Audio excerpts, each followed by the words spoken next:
There is a war between U.S., Israel, Iran. There's also a war between our minds. And the only way to defeat or overcome the war inside of our mind is to renew our mind. Amen? There is a war between our flesh and spirit. There are contrary. Hallelujah. And the one that you feed the most wins. So if you feed your flesh with carnal things, it will overcome your spirit. But if you feed your spirit with the word of the Lord, it will overcome the flesh. And there is also war between good and evil. But we overcome evil with good and with love. Amen? We overcome them with love. It's okay. That's why I'm going to speak about overcoming through the love of Christ. So we have this love inside of us. But this love is limited. Amen? But with the love of Christ, it is limitless. And we can love other people through the love of Jesus Christ. Amen? Hallelujah. Woo. John 1 John 4:19, we love because He first loved us. Nagmamahal tayo dahil minahal tayo ng Diyos. Without the love of God, we will never know what is love. We will never know what is love. And if we don't love, we don't know God. Because God is the author of love. And He is love Himself. 1 John 4:8, anyone who does not love does not know God, because God is love. So if God is love, He created you in love. So that's why we must walk in love. Live in love. Amen. Clap your hands. To the Lord, hallelujah. But Satan, our greatest enemy, intended to destroy our family, our friends, our relationship, and also the church. And we are in a battle with Satan, with other people. Because those people who hate us have been used by the devil. But we will overcome them with love. And that's why there is this so-called war of love. Amen? So if you are not aware, Satan brings divorce, rejection, sexual abuse, violence, division, slander, accusation. And sometimes Satan use other people. Sometimes people will steal your promotion, steal your money, slander you, break your friendship, anything that could destroy your relationship. But we must, all of us, you should know that you must be master of his devices. We should master. We should not be ignorant of the works of the devil. Because 2 Corinthians 2:11, we are not ignorant of his devices. And Satan absolutely hates us. Amen? There is no love in him. Because he is the father of hatred. He is the father of lies. So that's why Satan is hated you when you pray for people, when you love people, when you pray for healing, deliverance, when you preach the word to people, Satan hates you. When you forgive, Satan hates us. When we love back, Satan hates us. Because that is the nature of the devil.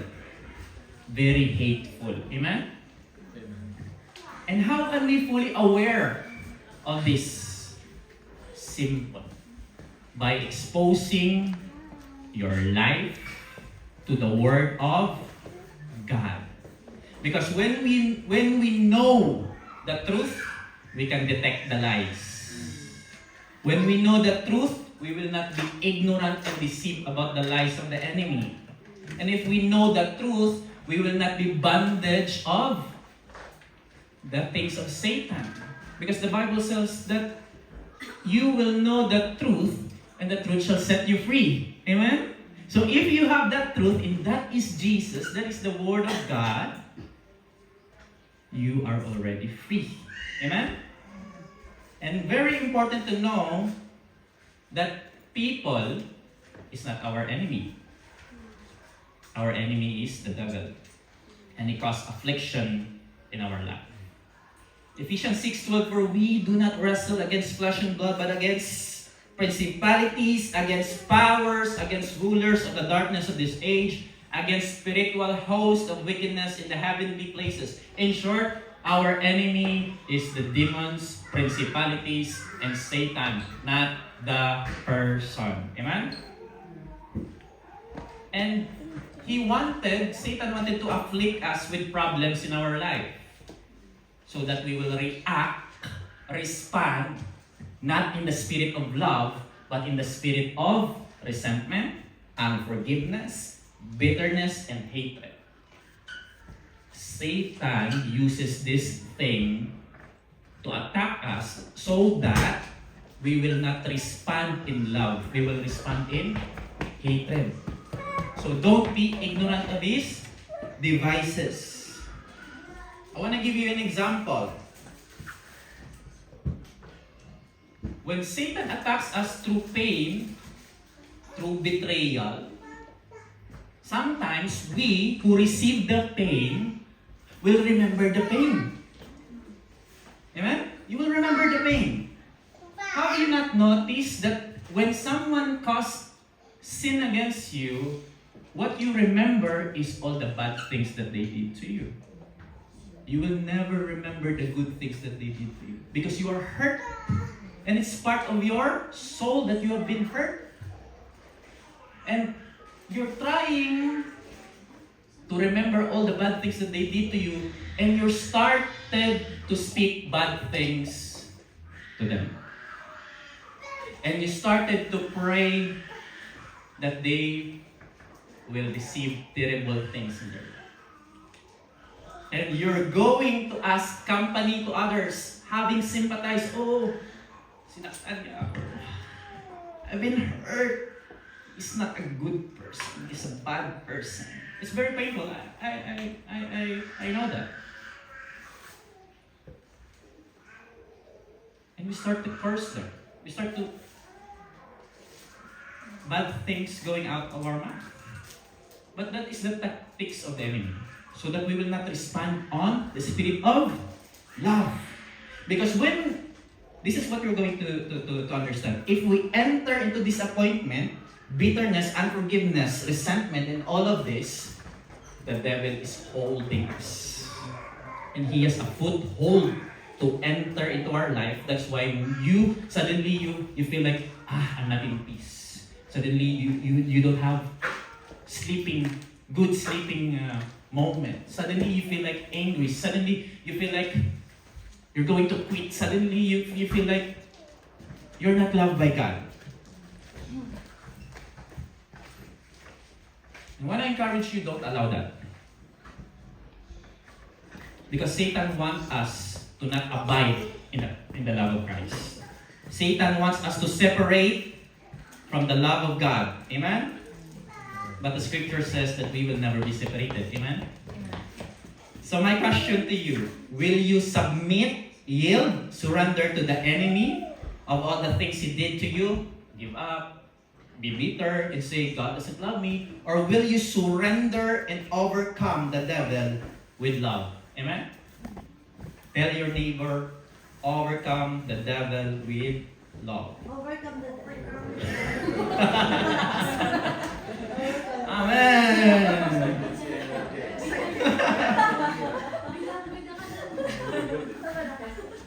Oh. And this is what love brings. When we love, it neutralizes the enemy. It disarms the enemy. We counter the enemy through love. This is how we battle.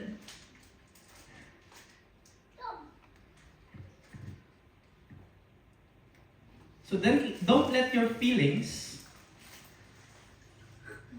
or what other people say to you, did to you, like rejection, hurt, slander, overcome you. But instead, turn to God and love. But what Adit John says, it's hard to love. Why? Because we focus on our own love to them. But if we focus on the love of Christ in the cross, we can love them unconditionally. Amen? Romans 12:21, do not be overcome by evil, but overcome evil with good, with love. So if they gossip you, love them. So if they curse you, love them. So if they witness false statement in you, love them. If they hurt you so badly, love them. Because the words that should come out to our mouth is always good. Kahit masakit pa, kahit nag-murder pa yan siya.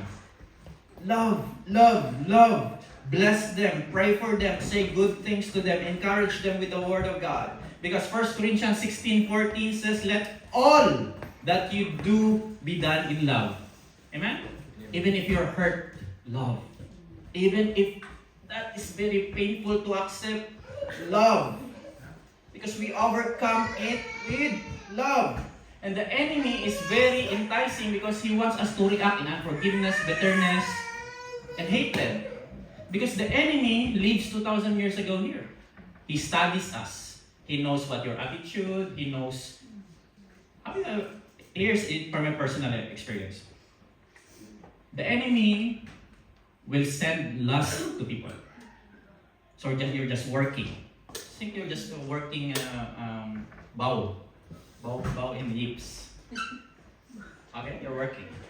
And suddenly, you don't know that there's a woman walking there. You don't know. Suddenly, you just like that. You remember that? How do you notice that? You don't know the woman. That there's a woman there. But you just suddenly, you're just focusing on the bows. Then suddenly, you look at that. Because Satan masters our movements. This is in my personal experience. So that's why we need to guard our heart, continue to live in the Word of God, fight the enemy, submit to God. Because He brings temptation in our life. So if, this is not coincidence, this is always. Suddenly, you just like talking to the customers, you're just focusing on, suddenly you just like, and beautiful woman, suddenly, Satan is very master and so good in feeding us in temptation because our flesh was made to be hooked in temptation. Amen?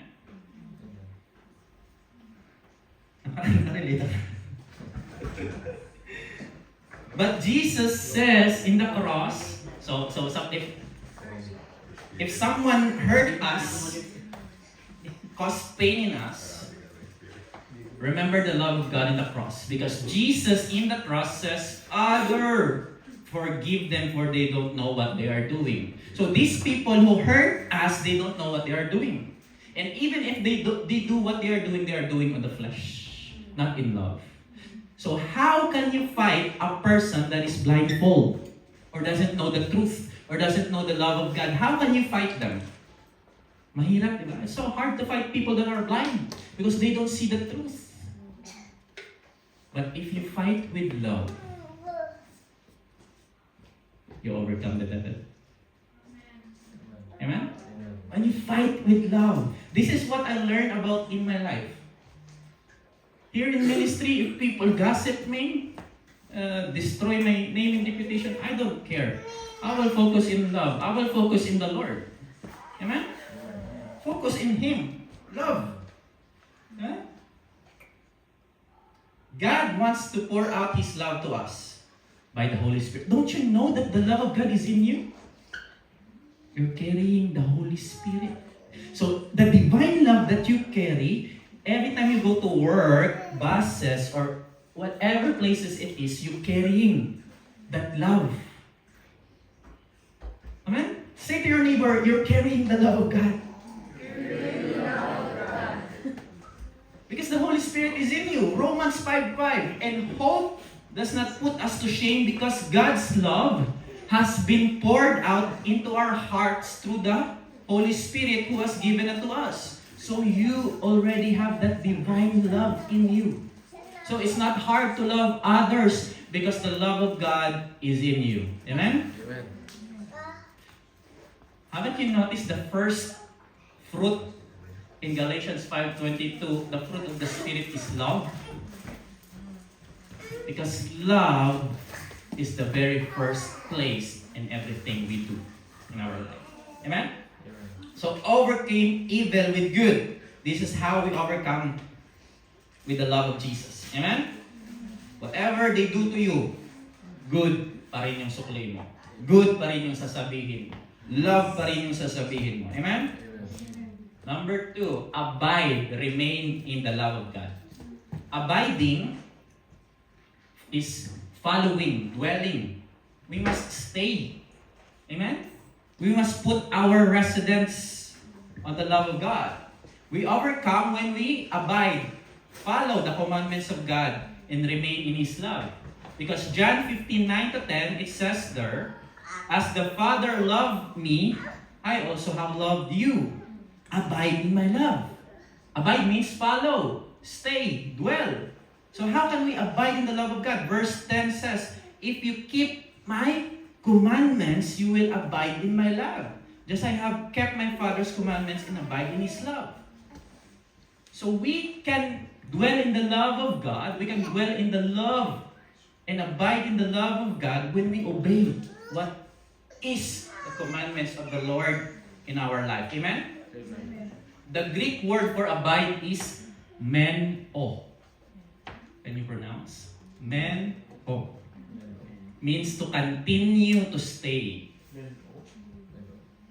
Continue to stay. To dwell in the love. Not to depart, but to stay in the love of God. Day and night. Problems came, stay in the love of God. Breaking comes. No work. No job. No salary. Stay in the love of God. People hurt you. Friends disappear. Stay in the love of God. Amen? Ooh. Because the great model of love is Jesus. And how is it going to happen? Very simple. You just put your faith on Jesus, believing that He overcome in the cross with love. And as you put your faith into Him, that you believe that He overcome it on the cross, you are abiding in His love. You can obey in Him. Amen? Because He overcome for you. Amen? Kasi hindi natin kaya. We cannot do it. It's the grace of the Lord. Amen? Amen. Mark 12:30-31. How can we know these commandments? Love the Lord your God with all your heart, with all your soul, with all your mind, and with all your strength. And the second is this. Love your neighbor as yourself. There is no commandment greater than this. These are the greatest commandments. To love the Lord and to love others. Amen? Haven't you realized Jesus, during His ministry, He was sent by a friend named Judas? Even Judas betrayed Him. Jesus still washed the feet of Judas. Jesus still loved Judas. Jesus still forgave Judas. Jesus still cared Judas throughout 3 years and a half.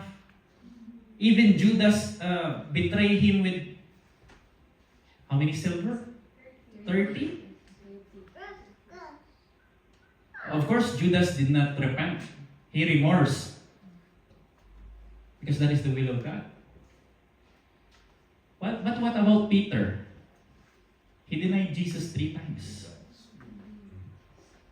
And how many friends have denied you more than 3 times? How many friends and families have denied you because you follow Christ? More than, right? Love them. Even if they betray you, love them. Love them. Amen?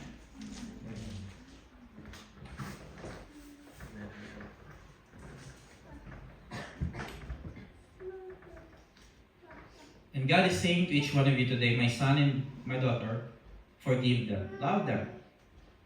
Because God loves us with an everlasting love.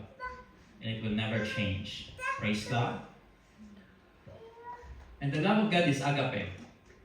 The highest form of love. Selfless, sacrificial, unconditional, modeled by the Lord Jesus. Unconditional in the sense that He died on the cross for the remission of our sins. Amen? John 15:13, greater love has no one done this, that someone laid down his life for his friends. But our love to other people is filial, tender, affectionate, brotherly love, sometimes conditional. Amen? You expect something in return. Okay, I will love them if they will give me gift on Christmas. I will give them gift also if they give me gift on Christmas. I will love that person if he rides me on his car, or if he borrows me money, or he gives me money. You expect something in return. That's filial. You just love them if they repent of their sin. You just love them if they say sorry to you. No. You should overcome with the agape love. Amen? Because agape love of God doesn't expect return. If they cause sin against you, forgive them, love them, even they don't want to apologize in return. Amen? And this agape love, we cannot do it on our own self. We need to put our faith on Jesus Christ. The love of God, the way I see the love of God, is just like this. It's like a wall. So here's to the other side. It's like a great wall, big wall. So the love of God is like a wall. You just there, look at the wall with love. And the other side is people gossiping you, slandering you, say bad stuff to you, hurting you. Yeah, blah, blah, blah. And you just look at them with wall of love. Huh? Just look. Kahit anong sinabi, even what they say to you, just look at them with wall of love. This is what the love of God in our life. So we need to love them. Amen?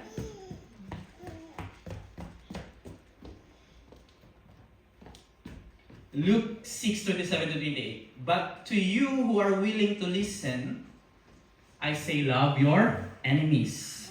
Do good to those who hate you. Bless those who curse you.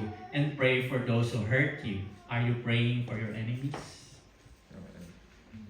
Are you still doing good for them even though they hate you? Are you blessing them? Because we need to understand that the enemy is not the people. God loves the people but hate the sin. God loves the people but hate the devil. And we should love the people the way how God sees them. Amen? And the devil influenced these people to mock us. It's not their fault. But there are also people that are so hard-headed. Their heart is very hard. So they were influenced by the devil to mock us, to do evil things towards us. But that is why Jesus is telling you to love them because God wants to redeem them through you.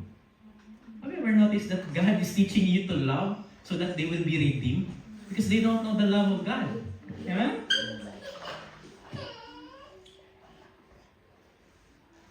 That's why love your enemies. Remain in the love of God. Romans 12:19. So, if someone hurt you, like super duper duper, you don't need to take revenge. Because Romans 12:19 says, "Do not take revenge, my dear friends, but leave room for God's wrath, for it is written, it is mine to avenge, I will repay, says the Lord." No matter what happened, don't revenge. Amen? Do not plan to revenge. That you want them to feel what you felt. Let God teach them a lesson. For they are also your brethren. Anak din yun ng Lord. Amen? Because when God takes revenge, this is what are you going to understand. When you let God take revenge, God will expose that person.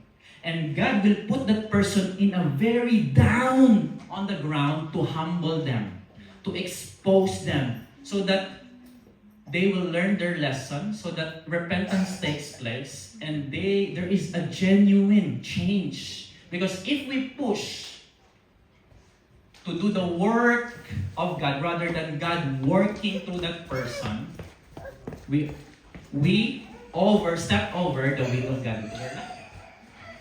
So don't revenge. Tell your neighbor, don't revenge. Because revenge is not our responsibility. Amen? What is your responsibility? To love our enemies. Hallelujah. I'm teaching you good. Amen?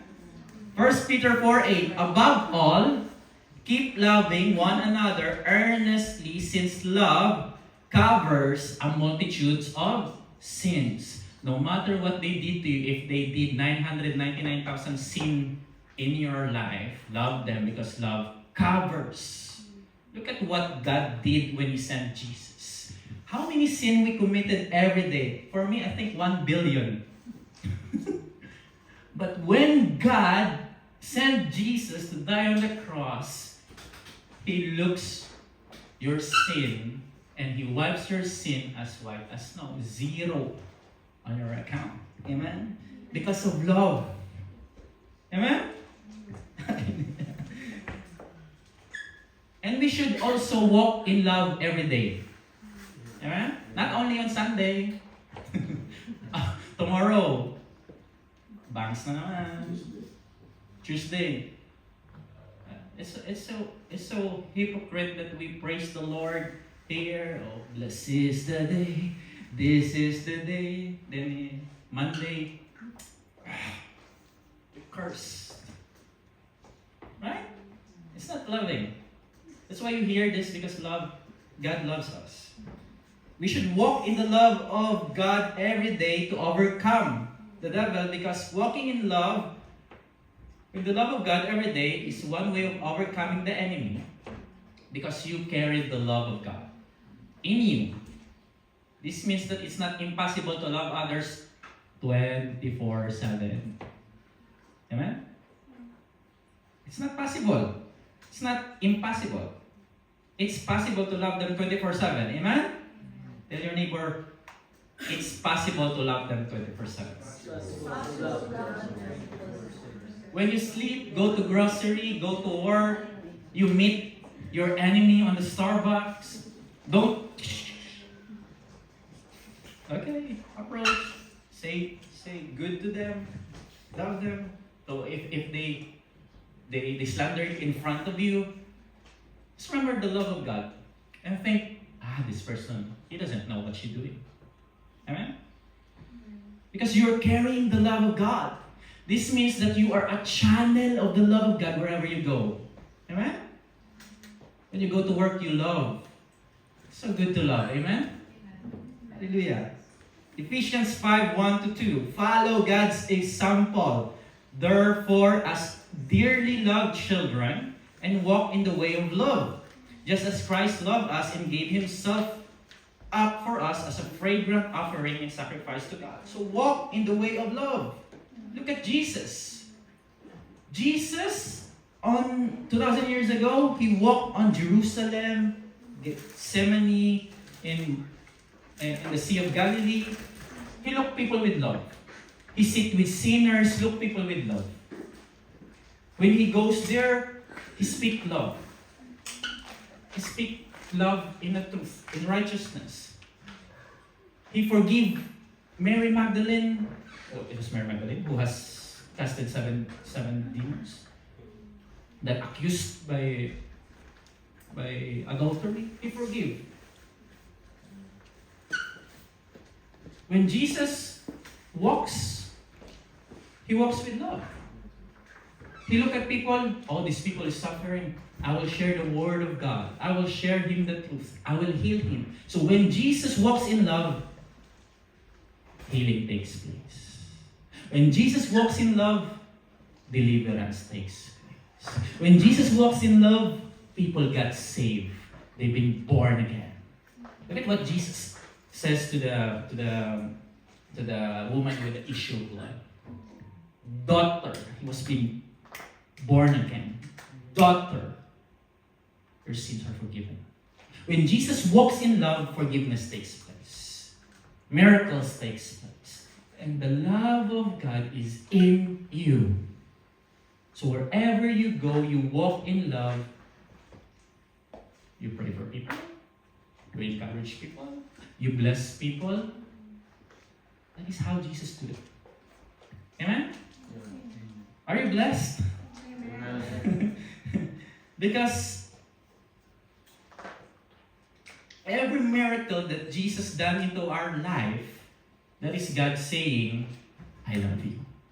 Every demon cast out in healing that Jesus done into our life, that is God saying, I love you. Every person that receives salvation and experience a new life in Christ, that is God saying, I love you.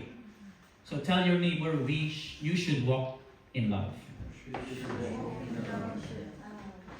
Because when we walk in love every day, we overcome. Amen? Hallelujah. Last thing. Love does not keep records of wrong. Amen. 1 Corinthians 13:4. Love is patient. Love is kind. It does not envy. It does not boast. It is not proud. It does not dishonor others. It is not self-seeking. It is not easily angered. It keeps no records of wrong. But sometimes you will tell, are they still angry? You just need more of the love of God. Amen? Because love is a action word. It's not a feeling. Amen? We demonstrate love through action. Amen? Not feelings. When we love others, we should be patient about their character and endure. Amen? So when you are fighting with your wife, be patient. Amen? With your husband, be patient. With your brothers and sisters, be patient. Remind yourself, the love of God is in me, so I should be patient. If you acknowledge that, you are demonstrating the love of God. Amen? So when people that had been used by the devil hurt you, we act impatient. We endure. Pasensyahan mo na, brad. Sis. And that is love. Amen? Love is kind. When people come to us for help, we act in kindness. We help them. We give them food, give them money, shelter, helping them to get a job, offer them a ride, or any help that we could do. Amen? Because that is an act of kindness. No matter what they did to you, even if that is your enemy, show kindness to them. Show kind. Ano nga yung kind sa Tagalog? Kabutihan. Amen. Basta yun na yan. Pray for blessings today. Protection. Love does not envy. Look at Joseph, the dreamer. Even when the brothers of Joseph sold him into slavery, Joseph doesn't envy them that they need to experience and pay back what they did to him. But the brothers of Joseph envy Joseph. So if people envy you because you are blessed, have big house, have cars, have new material things, good in business, promoted in job, have successful ministry, that is not the love of God. We don't tear other people's life because we envy them. Okay, they have a good life. We should not envy them. We should be contented and blessed of what we have. Amen? Amen. What do you have in your life? You know, amen. Your wife.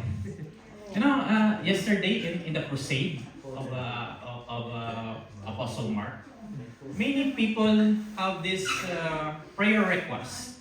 I want to be successful. I want to be successful. I want to have a good future. Most of the prayer requests are that. And you know what Apostle Mark told them? Where is Jesus on this prayer request? Because the very most important in our life is not the things that we are asked about that we want from God. The very most important in our life is to have Jesus, to have relationship with Him. Because if you have Jesus, that determines the course of your life. Either you go to heaven or either you go to hell. Because this life is temporary. Amen? Suddenly, we praise the Lord here. Tomorrow, we don't know if we are going to be alive. Amen? It's important to have Jesus. Amen? Love does not boast. Ano yung boast sa Tagalog? Means true love is humble, avoiding arrogance, self-promotion. You can notice this. You can notice that if someone is very boastful, bragging about one's achievement. There's difference that you are just like proud, cheering, okay. There's difference. You know, you will know that person is very boastful. Love does not boast. It focuses on serving others rather than seeking attention. So if you're in ministry, if you're a leader, if you're a worship leader, whatever ministry that you have, even though that you have a lot of you have 6-digit accounts in your bank, but you still serve, you still clean, you will know that. You will notice that. Amen? Jesus washing the disciples' feet, even though that He is the master. Demonstrating greatness through humble service rather than boasting. Love does not keep records of wrong. Means true love does not secretly hold feelings of anger a long time. Or keep a tally of injuries, of injuries to use later. You know, my wife and I sometimes we fight. And then suddenly we will bring back all the old things. It doesn't sound like that. It should be not like that. Amen? So we should overcome by love. So don't follow the example. Amen? We don't bring back all the past. There's no keep records of wrong. No records of wrong. It's zero when you love them. Amen? Amen? Forgive freely rather than bringing up the past wrongs arguments. Kung totoong mahal mo, hindi mo bibibilangin yung mali. Amen? Because Jesus in the cross, saying, Father, forgive them, for they don't know what they are doing. Jesus, even though that Jesus was whipped, mocked, spat on, been rejected. Wow, what a great love. Still love even the Pharisees. Wow. 1 Corinthians 13:13, and now these three remain: faith, hope, and love, but the greatest of these is love. Just close your eyes. You can be the highest paid employee here in Norway, having 6 digits in your bank account. But if you don't love and forgive, just like Jesus, that's rubbish. You can be the most talented and gifted here in Norway. But if you don't love and you don't forgive, just like Jesus, that's hypocrisy. You can be the most educated, respected person here in Norway. But if you don't love and forgive, you cannot overcome the enemy. So just close your eyes. There is a person in your life that caused sin against you. It's time to forgive. It's time to release and break away of that resentment and hatred. Take a moment of confessing it to the Father God today. Saying, Lord, I forgive my mother, I forgive my father, I forgive those people who are slandering me. Lord, I forgive those who hurt me. Lord, I forgive those who take advantage of my life. Lord, I forgive.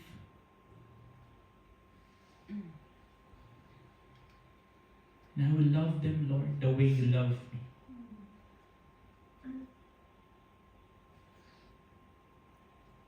Even if it's your relatives, your wife, your husband, your kids, forgive them. Forgive them. Release forgiveness right now. Oh. Let the light of God shine upon those darkness. Just forgive them. And if you are the one who caused sin against them, just ask the Lord, just confess your sins to the Lord. And allow the forgiveness of God to wash you. Ooh. The Holy Spirit is coming into you, washing you with the blood of Jesus.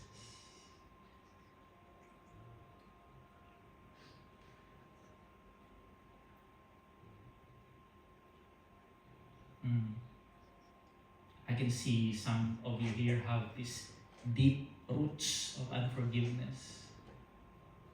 You need to forgive. You need to cut the roots now. I see some of you is hiding on the door, which is very dark, because of resentment. Open the door through the love of Jesus. Let the light shine on you.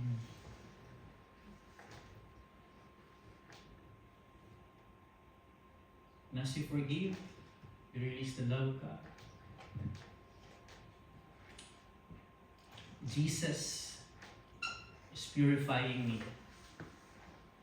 Purifying you and baptizing you in His fire. Baptizing you in His fire. And that fire is cleansing you. Because the fire of God is holy, cleansing you from the inside out. Father God, we thank you. Lord, you allowed this to happen because you want to turn what the enemy meant for evil and do it for good. To let our heart learn how to love. Jesus, we thank you that you are here, Lord. Touching every people with forgiveness. Touching people, oh God, Lord, with your power, oh God, Lord. And transform them to be Christ-like. Lord, I thank you, Lord, that they hear your voice, Lord. Forgiving and loving other people, because that is what you came for, Lord. Because of love, because of forgiveness. And Lord, I thank you That you are purifying them just like fire, Lord, into their hearts. Purifying them inside out, Lord, to be holy, Lord. Sanctified, Lord, with your love, Lord, with your word, Lord. Lord, I thank you for your grace in our life that we could love others, Lord. Lord, help us every day to abide, remain in your love, overcome with good, with love, to walk in love, and to keep no records of wrong of those people who caused sin against us. And let your love overflow in us. In Jesus' name.